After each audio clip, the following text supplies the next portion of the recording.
Benar-benar baik. Jadi ini Ya. panjang sini 14 cm, lebar sini 15 dikali 3.630. Ya.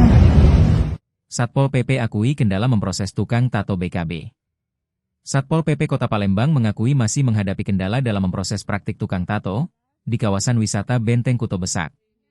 Meski penjagaan dan pembinaan telah dilakukan, minimnya laporan resmi dari korban membuat penindakan belum bisa dilakukan secara maksimal.